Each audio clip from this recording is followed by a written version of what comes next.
Yo creo que la creación de un nuevo partido político para Narrala es una necesidad inevitable. Narrala no puede andar como mascota de Libre ni de Mel Zelaya. El problema es que Libre se quiere tragar el liderazgo de Narrala. Y eso es un problema. Narrala es Narrala. Tiene su propio perfil. No pueden pedirle a Narrala que se comporte como que fuera militante de Libre y que orbite alrededor de las cosas que hace o que dice don Manuel Zelaya. En eso tiene buen olfato Zelaya, ha sabido tratar a Narrala con pinzas. En el momento en que Narrala se retire de la alianza, lo que va a haber es un asesinato-suicidio.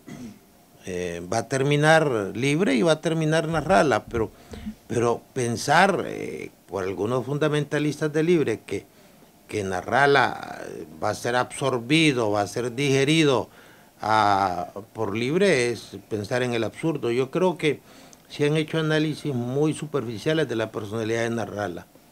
Una cosa es Narrala cuando está haciendo su show y otra cosa es Narrala cuando está tomando decisiones de carácter político. Yo creo que lo está haciendo bien, o por lo menos que está haciendo lo indispensable para poder sobrevivir frente a una avalancha que tiene que ver con dinero, con el control de los medios, que tiene que ver con el poder político que está contra él, ¿verdad? Y creo que lo está haciendo bien. Y si usted mira algunas encuestas, Narrala no ha bajado su masa crítica de simpatías, es su marca. ¿Y por qué eso nos amén? Cuando él anuncia de la creación de un nuevo partido político, ¿por qué cree usted que se molesta Mel? Porque Mel se siente una especie de César y está acostumbrado a que un montón de invertebrados le estén diciendo que él es un gran líder del perfil de Hugo Chávez y de Evo Morales, lo que no es cierto. Mel es un hombre seductor y es más, pareciera una buena persona, pero por sí mismo ya tuvo la oportunidad de ejercer el gobierno y usted sabe en qué terminó esa situación.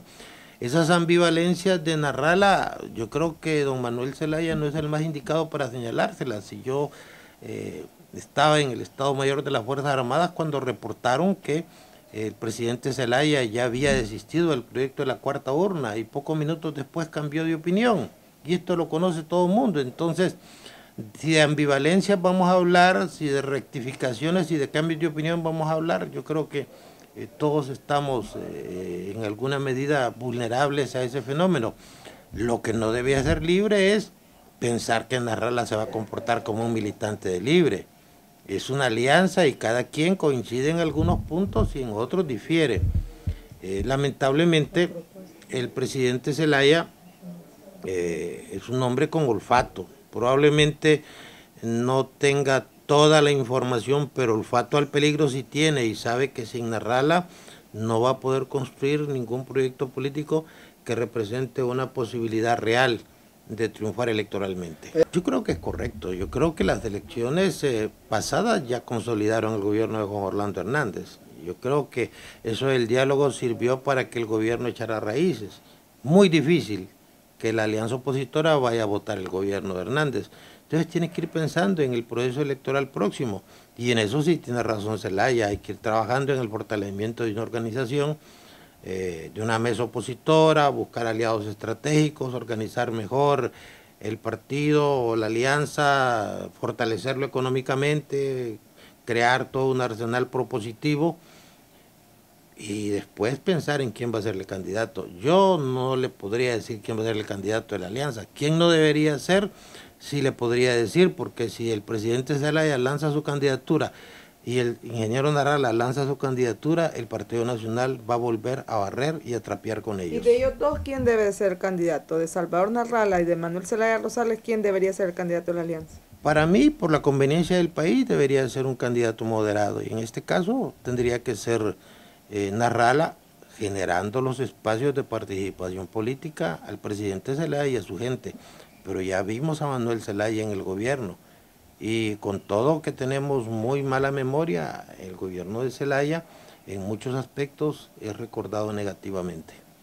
¿Y es correcto que Narrala busque crear un partido político? Yo creo que sí. Nadie entra a participar en política sin su propio capital político y su capital político está determinado por el partido que pueda ser y tenga la seguridad que Narrala en menos de 2 meses le tiene organizado un partido político. Si ese partido va a ganar la elección, eso es otra cosa. Pero que puede tener un partido político que le genera ventajas, porque primero va a tener deuda política, segundo va a tener diputados. Por el solo hecho de constituir un partido, por lo mínimo va a tener un diputado al Parlamento Centroamericano. Entonces, para él no es de conveniencia, es una necesidad hacer un partido político. De otra manera, va a ser una persona que va a tener una fuerza donde va a haber un general, pero no van a haber soldados.